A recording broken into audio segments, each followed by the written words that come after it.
I got this huge turtle. Let me explain what I mean. This here is a Toyota Prius 2012. I actually just got this recently. Now this car is amazing, but it has its own flaws. Let me go through the exterior while I tell you the story of the car. Now I saw this in a used dealership. I was like, okay, that's a Prius. I never thought about owning a Prius, but my brother was kind of looking at a Prius. So here we are. I went to look at it, and guess what? They only asked $6,000 for this. Now the market value of this car is around 10 to 12 with high mileage. With that calculation, this thing is a little bit over $14,000 right now. And I was just like shocked. I'm like, is the battery broken or the engine gone? Even if the engine is gone, the engine cost around $1,000. Even if the battery's gone, the battery costs around $1,000 too off eBay. So I was telling myself, even if the hybrid battery and the engine is gone, I can still fix it for very cheap and have a very nice car and even sell this for some profit. Now this is one of the damage, and this is on the passenger front door, and it was making some noise. I took it to one of my very close guy, and he basically bent it back this way, so now it doesn't make any rubbing noise, so that's good to go.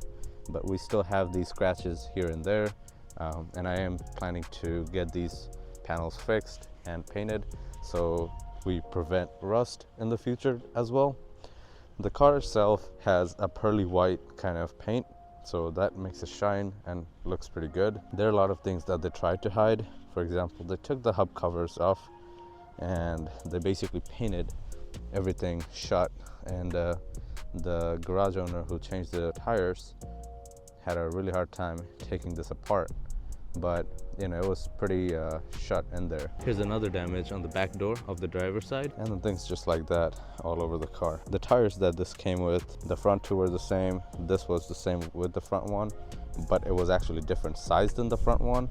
And then there was another tire here that did not match any of these three, and it was even fatter, so that kind of looked odd. And on top of that, it was actually riding a little bit rough because of that. So the first thing we did after purchasing this car yesterday, we actually just changed the tires.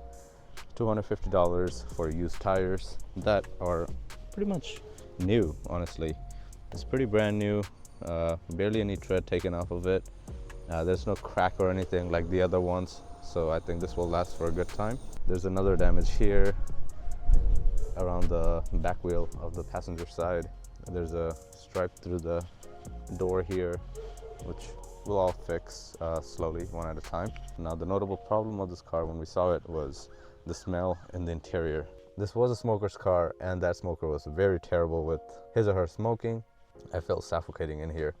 I don't smoke, and I can't actually stand the smell of smoking, so that was really hard for me. But what we did yesterday is we went out to AutoZone and got a bunch of air fresheners and odor neutralizers and everything that we could possibly get our hands in, all on different flavors, so we confused the life out of the smell and tried to get rid of it.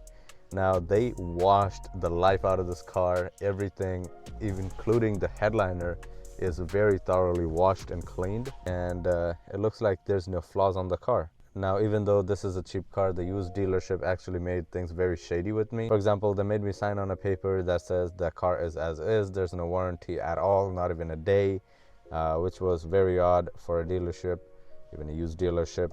But, you know, I still went ahead with it because I know even if it's the engine that I have to change or a battery that I have to change, I will still make profit if I want to sell this car. Now, the first time I drove it, it was driving pretty fine.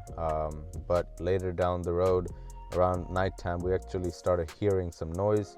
We actually thought it was maybe just an exhaust pipe that was loose, but unfortunately it might be the spark plug. We don't know yet, but it's coming out of the engine itself. We tested it by remote starting it. This actually comes with remote start, by the way, which was awesome. It's a 2012, but it has a lot of bells and whistles. The seats are cloth. It's a PriusV, so it does have a lot more space than a regular Prius, which is another nice thing. Now off to the front, there's a lot of storage everywhere, here on top and then on the bottom here. And this reminds me, we actually got the cabin air filter replaced yesterday, and that had its own whole story, which I'll leave the link to in the description, so you guys can watch that video too. This actually has navigation, push start. It actually has proximity unlocking, when you come outside of the car and touch the handlebar. And it also has this touch button on the door, which helps it lock if you just touch the button and you don't have to get your key out to press the lock button on it. Everything is super simple, changing from kilometers to miles per hour. And then the hazard button, this is the clock changing buttons. Power button, parking button. Parking button is separate from the shifter, so this actually took me and my brother a long time to get used to yesterday, but I think we got it down.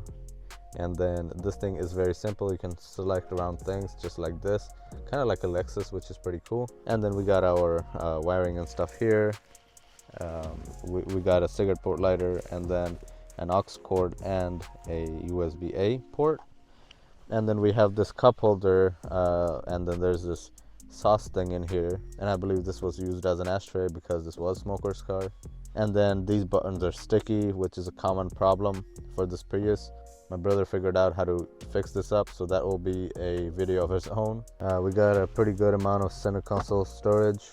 Again, this stuff is very dirty. Even the seats have some really deep damages into them with cleaning, but I think we could get those out with cleaning over time. Even the Sienna that we have was in a really bad shape with cleaning, but it looks brand new now because of our cleaning. We clean really good, so I think we could get this turned around too. But before we even clean anything, I want to make sure this car is all good to go with mechanical parts and everything. And after that, I'm going to start working on the outside panels and then, you know, all the cleaning and all the other extra things. The first thing that I was actually going to do are the brakes. Now, when I was changing the tires yesterday, the guy told me the brakes in the back are gone completely. And the front ones, there are a little bit, but they're also going bad. And he suggested me to change all of them. Changing brakes will cost $500 to even $1,000 depending on who does it, but I think I could get it done myself. I actually went to Toyota yesterday and Toyota was quoting me $650 for the parts only. Now I know how to change brakes and I'm going to do it myself. That's going to be a whole nother video on its own again. And before I keep repeating myself, I just want to tell you guys this is going to be a whole playlist of its own, and all the Prius things that we do on this car is going to be all on that playlist. So if you guys want to check that out, make sure you check that playlist out. It'll be in the description of this video. Without further ado, this is the second day of this car. We actually have a lot of work to do, so I'm gonna go out and go to Harbor Freight and get some tools that I need, because I don't really work on cars, I work on houses. So this is gonna be completely new for me. I did change light bulbs and a few sensors here and there, but I'm not really a mechanic. So none of the video in this playlist is educational at all, but I will obviously show you how I do everything. Maybe you guys will learn a few things along the way, but I learned things myself from all the videos I watch online. So without further ado, I'm actually gonna head out and get some tools and get the spark plugs installed, and hopefully we fix the problem with the spark plugs. And if we do, then we will go with the brakes today. Otherwise, we have to take it to the shop and make sure that there's nothing major going on and we can actually get this fixed with the proper amount of money, so we don't put too much money in it and lose money out of it. So if you guys have any questions, let me know in the comment section. I'm looking forward to see you guys on the other videos of this car. Have a good one. Peace.